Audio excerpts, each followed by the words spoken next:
the New River Robotics Association. Every meeting, we log in to our sign-in program that we made, and it logs the total number of hours. This season, we've worked for 1,765 hours. Don't forget to sanitize, and always remember to keep your mask on.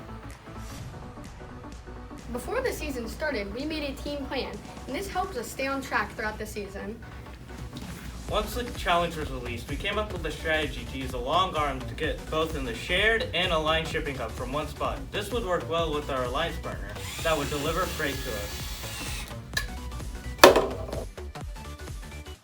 This is our robot, Snapped and Hook. We made the chassis narrow with a lot of ground clearance so that we could go over and around the barriers. Originally, we had made the chassis really wide, but after attending the scrimmage, we made the chassis narrow so that we could have more maneuverability. We are always using math, science, and the engineering design process for our robot. Take, for example, our duck spin. We used physics equations to find the coefficient of friction so that we can calculate the best speed for the servo. We then experimented to hone in on the exact speed needed. To reach over the barriers, we use a 3-stage linear slide. It is driven by a pulley and a motor. The pulley and the motor make it so that way we can extend and retract this at a speed of 2 feet per second.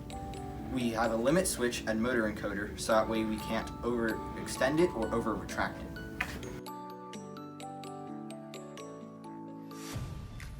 In Autonomous, we use OpenCV to detect 2 of the 3 barcode positions to determine which level to put our freight on. We also use an LED matrix to display relevant information to the drivers and audience, using a software driver that we made. In Teleop, we use a field-centric holonomic drive, meaning that when I tell the robot to go forwards, it goes forwards, no matter which way it's turned. In Autonomous, we use a state machine structure. So, meaning I give it a list of commands, and depending on what type of the command that is, it then switches to doing a different state. This is our 3rd year as the Redbeard Pandas, and it was also our 3rd year hosting the Panda Fest, our summer recruitment program. This summer, we gained 5 new team members. Over the summer, we also redid our website and social medias to help attract new team members, mentors, and advertise our team.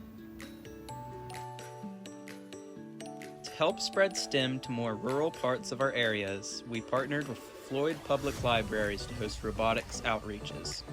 So far, we have taught more than 40 children how to program and modify Lego robots at 2 different events. We hope to host more events after this season. This year, we are continuing to work with the local Boy Scout troops and Cub Scout packs. In the spring, we advertised to the Scouts that we teach both robotics, merit badge, and adventure pen. So far this season, we taught Pack 36 the robotics adventure loop, and we plan to teach the robotics merit badge for the 5th year at BSA Merit Badge College in February. We love to support our fellow first teams through our parent organization, New River Robotics Association. We help FLL teams.